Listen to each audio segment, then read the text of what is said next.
If you tap glass all day, you're bleeding a picofarad of charge every touch, because of one thing almost nobody checks. Your phone isn't feeling pressure. It's counting a tiny theft. You touch your phone hundreds of times an hour, and it lands each tap within a fraction of a millimeter. No buttons, no moving parts. Here's the twist, it feels nothing. Not pressure, not warmth. The screen never senses your push. It senses charge slipping away, and that changes everything. Start with the thing doing the work, a capacitor. Picture two flat conductors with a gap of insulator between them. Push charge onto one and it can hold a set amount. That storage ability is capacitance. Bring anything conductive near that gap and the amount it can hold shifts. So how much charge are we talking about? Almost nothing. The unit here is the picofarad, 1/trillionth of a farad. That's a comically small parcel of charge, the electrical equivalent of a few grains of sand. Now the key move. Your fingertip landing near a tiny screen capacitor changes what it can hold by roughly 1 picofarad. 1. That's the whole game. A swing so small you'd never notice it, yet perfectly countable by the right circuit. Everyday knowledge says a screen must feel your touch. It doesn't.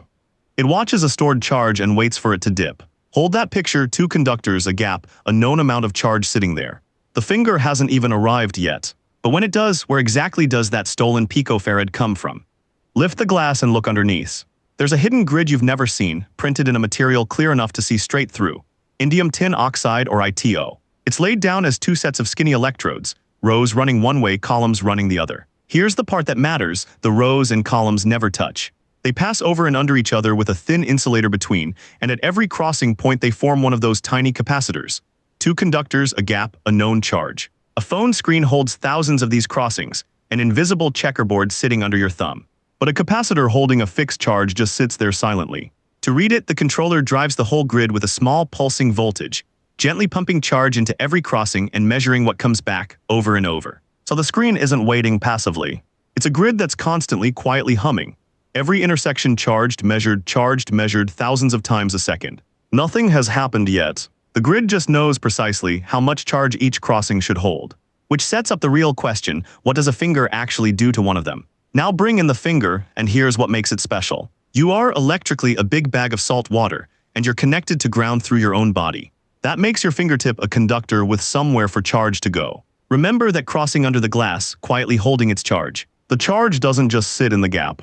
Invisible field lines arc between the row and the column, and that's what the stored charge really is. Bring a grounded conductor close and those field lines bend. Instead of arcing neatly from row to column, some of them jump into your finger and drain away toward ground. That crossing can no longer hold as much. It's lost about a picofarad, the tiny theft the whole title promised. And because only the crossing right under your fingertip loses field lines, only that one node's charge drops. The controller, measuring every crossing thousands of times a second, sees one number sag while all its neighbors hold steady. It doesn't feel a push. It notices a specific crossing suddenly can't hold its charge. That's your finger caught in the act. But one sagging node only names a rough neighborhood. How does the phone get to a single, exact point? Here's where the grid turns a smudge into a coordinate. The controller sweeps every row and column crossing over and over, faster than 100 full passes each second, building a live map of how much charge each node holds. Your finger doesn't land on exactly one node. It sags several neighboring ones, a lot here, a little there. The chip compares those dips and does the math between them, sliding the pinpoint to the weighted center. That's how a fat fingertip resolves to a spot smaller than the gap between two wires, sub-millimeter from a blurry press. Put down two fingers and you get two separate valleys in the map, each tracked on its own. 3 fingers, 3 valleys. That's multi-touch, not a special mode, just the same charge map read for more than one dip at a time. And this is exactly why a glove fails.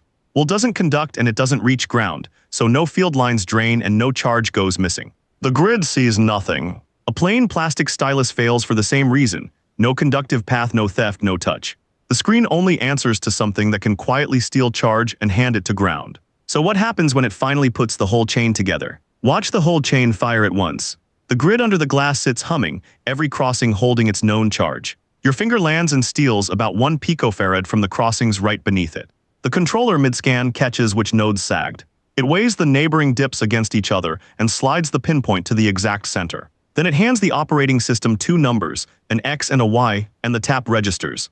1 finger, 1 picofarad, exact location. Everything the title promised, and not a gram of pressure anywhere in it. The thing you do without a thought, touch glass. is actually a precise electrical measurement run over 100 times a second, catching a theft so small it's counted in trillionths and turning it into a place on a screen. So your screen never felt you at all. It caught you stealing charge and worked backward to the spot. Next time, if it senses charge and not pressure, how does a phone tell a hard press from a soft one? And why does a single drop of water send the whole thing haywire?